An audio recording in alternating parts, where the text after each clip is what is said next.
o anonimato do meio da jornada.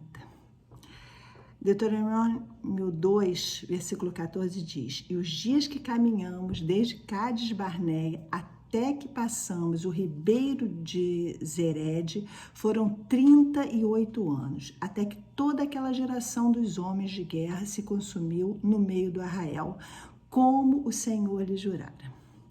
Os dois primeiros capítulos de Deuteronômio fazem um relatório da trajetória do povo judeu no deserto. Vale a pena conferir. Primeiro e segundo capítulo de Deuteronômio. É impressionante como mostra que eles já estavam muito próximos da terra prometida. Depois dos 40 dias que Moisés volta do Monte Horebe, e aí tem aquela confusão do bezerro de ouro e tudo mais, Deus dá a seguinte ordem, nos versículos 6 e 8 do capítulo 1, mais ou menos assim: você já demorou muito tempo aqui, volta e parte com o povo. E aí Deus dá toda a trajetória que eles iriam percorrer até o rio Eufrates e declara que eu tenho posto esta terra diante de vocês. Entrai e possuís a terra que eu prometi aos seus pais desde Abraão. E aí o que acontece? Eles partem e quando chegam às montanhas dos amorreus, o que o povo pede? Pede que Moisés mande homens para espiar a terra e que com o seguinte propósito: que eles vissem a terra e também mostrasse o caminho, as cidades que eles teriam que atravessar. E Moisés acha boa essa ideia, sendo que Deus já tinha dado toda a orientação, toda a trajetória que ele tinha que fazer. E aí, então, depois do relatório desses homens, eles trazem um relatório e o povo começa a murmurar e Deus se desagrada, murmurar tremendamente, se acovardar diante do que eles iam enfrentar, e Deus se desagrada tremendamente disso, e é então que Deus diz que ninguém daquela geração, já que eles tinham tanto medo de enfrentar aquilo, ninguém ia entrar na terra prometida, com exceção de Josué e Caleb, que creram, que não duvidaram e não se rebelaram.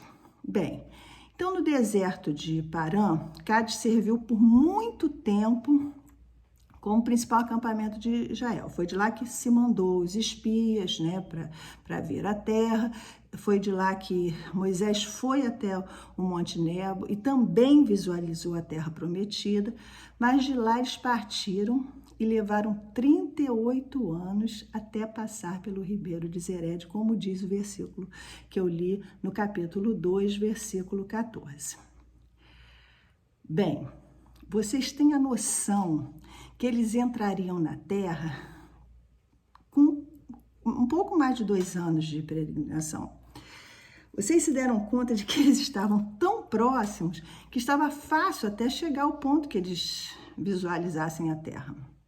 E aí, depois dessa coisa toda, desse transtorno todo, dessa dúvida toda deles, eles passam um total de 40 anos numa jornada para não chegar no destino.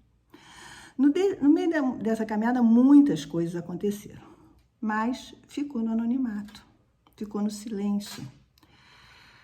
Anonimato é aquilo que não tem nome. A gente não dá nome para esse período, dos 40 anos. Teve algumas batalhas e tudo, mas ninguém consegue ter uma cronologia exata desse período.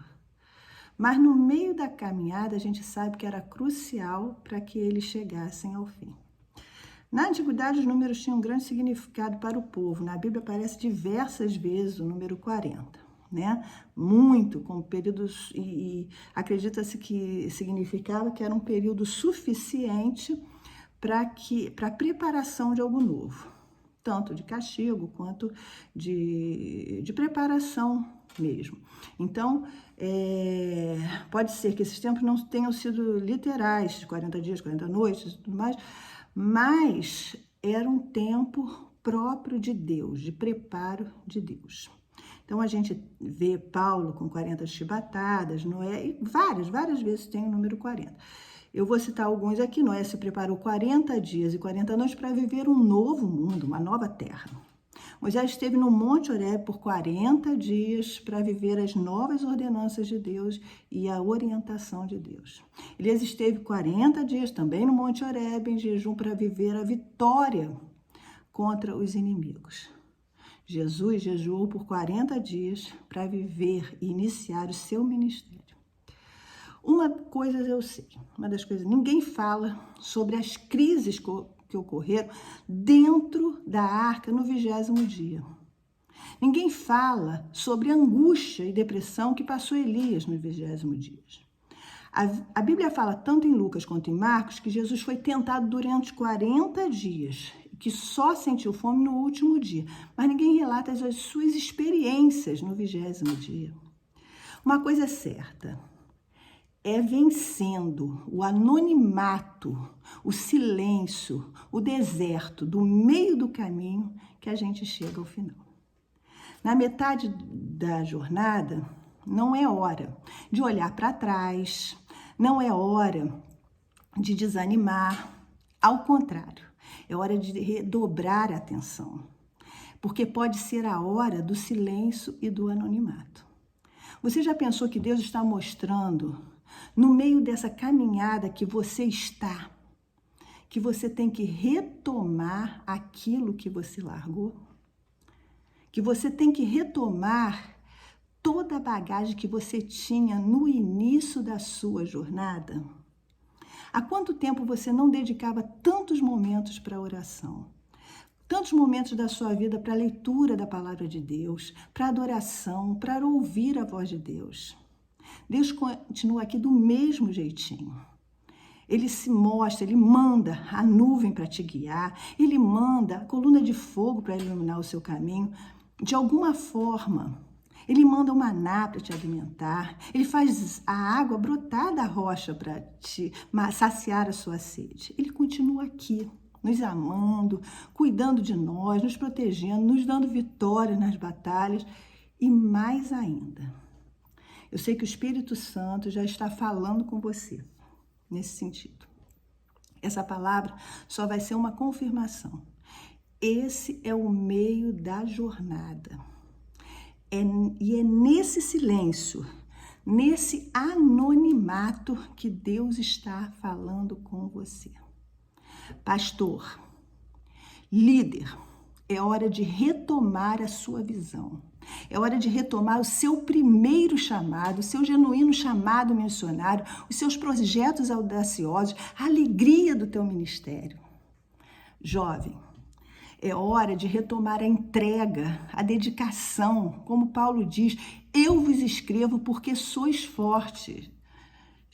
É hora de usar a ousadia e a força da sua juventude para o reino de Deus. É no anonimato, do meio da caminhada, que Deus quer confirmar o seu chamado. Homem, mulher, é na metade dessa jornada que é hora de retomar, de resgatar a sua vida espiritual com a intensidade que você já viveu. É hora de se dedicar, de deixar ser usado como no começo, de ter experiências como no começo. Queridos, cada um de nós, é hora da gente retornar ao primeiro amor, retomar o primeiro chamado, a primeira alegria. Sinta-se novamente apaixonado por ele. E nesse silêncio desse meio de caminho, é que toda uma geração morreu no deserto para que uma nova geração pudesse tomar posse da terra prometida. Mas no meio do caminho, quando Jesus jejuava, Marcos descreve, estava com as feras, mas os anjos o serviam. Aleluia! Hoje, no silêncio dessa metade de caminhada, no anonimato do meio do caminho, o Senhor está te apresentando duas escolhas: duvidar, murmurar, desanimar, olhar para trás, ou então olhar para frente, achar que está muito longe e deixar a promessa para uma outra geração tomar posse. Ou então, abraçar, ouvir, acatar as ordens do Pai, o chamado do Pai, que Ele chama hoje, e chegar ao fim com a declaração: combati o bom combate, acabei a carreira e guardei a fé. Que Deus nos dê uma grande vitória nessa jornada e que a gente tome posse das nossas promessas. Amém.